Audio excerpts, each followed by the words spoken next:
Everyone, I'm Dino Bidala, and welcome to tonight's Dino Bidala Show on Sirius XM Channel 127. It is Tuesday, June 15th, and let me get to the big story we're going to cover at the top of my show tonight, and that is the bombshell reporting today. The House Oversight Committee in Congress released emails that we had never seen before. This is brand new, that in the week before Bill Barr left as AG of the Department of Justice, his replacement, Jeffrey Rosen, Donald Trump was peppering with him and trying to get him on board with having the Department of Justice file a new lawsuit, alleging all the conspiracy theories that were rejected by other courts, but in one big lawsuit under the seal of the United States of America, under the Department of Justice. And when Jeffrey Rosen got in there, they continued with this, from Trump's personal assistant sending things like, the president wants you to see this, to a lawyer that Trump hired, who literally drafted a brief and a complaint for the Department of Justice to file. And forget the fact that Trump was using the Department of Justice trying to as his own personal lawyer, which violates norms and should be a crime, but it's not yet. They should make it a crime. What happened is this potentially was more of an attack on our democracy than January 6th if it happened. And let me explain why.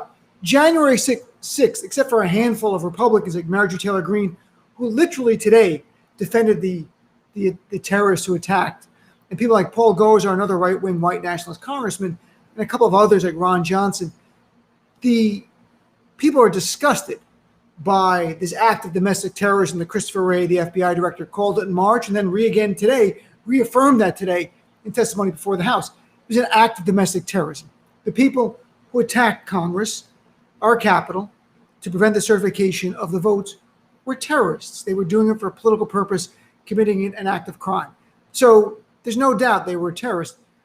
But think about this. What if Trump was able to convince Jeffrey Rosen, the acting AG, to file a lawsuit, which there's no violence in that. It's a lawsuit under the auspices of the Department of Justice of the United States of America, alleging there was widespread voter fraud in all the states Trump has been whining about: Nevada, Pennsylvania, Wisconsin, and the list goes on. And in there, they included these fantastical conspiracy theories that I read the brief that they want him to file. It included things like Dominion software flipped votes for Joe Biden that went to Donald Trump, and alleging ridiculous percentages of errors that were not backed up by any court when they went and testified. Even this ridiculous Italy conspiracy where, I'm not kidding, they allege that there was some satellite that the Italian military controlled that somehow changed votes in America. Makes no sense. It was actually going to be in the complaint if Trump was able to convince Jeffrey Rosen or anyone else in the AG's office at the time to file this lawsuit. And why I say it was more dangerous is because the average American thinks lawsuits are fine. They see it filed by the Department of Justice. They might think, wow, it might be some credibility here. Maybe we should not have Joe Biden sworn in. Maybe we should have new elections in certain states like Donald Trump was demanding. Maybe the military should go into the streets like Michael Flynn suggested to Donald Trump.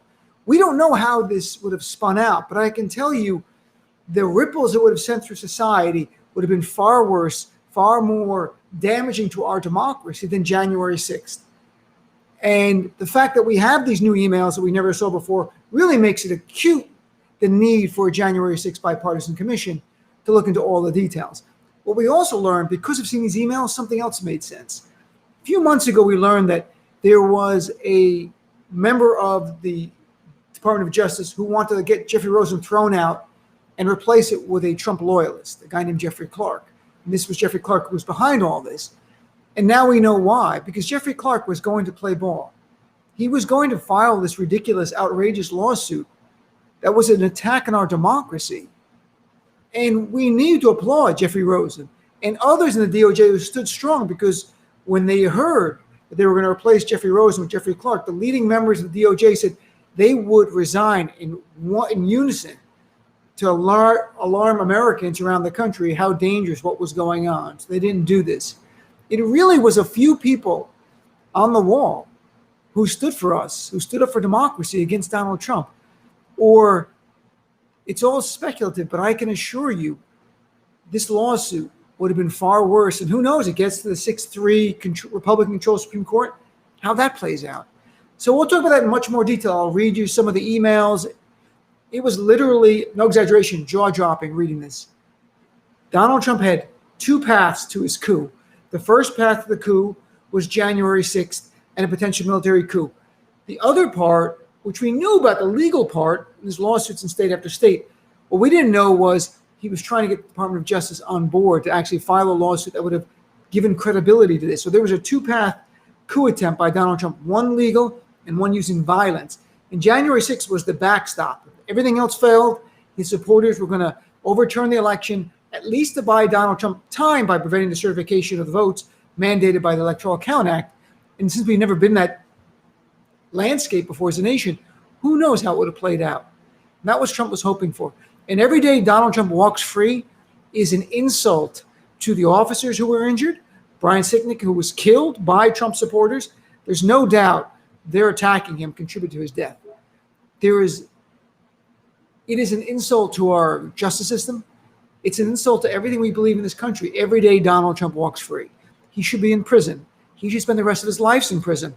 In what other country can you attempt a coup and fail, and your punishment is you have to play golf and you're not on Facebook for 2 years? Are you kidding me? That is a green light for Ted Cruz or Josh Hawley or Tom Cotton or any other Republican who gets in there to try to overturn the elections, and they will do it. So we'll talk about that a lot more. My show's live 6 to 9 p.m. Again, if you don't subscribe to SiriusXM, go to the website, SiriusXM. There are free trials right there. Then call into the show. Be a part of our family. We have a lot of work to do. Remember, if you want progress, stay active. Thanks for tuning in to tonight's preview of the Dino Bidala.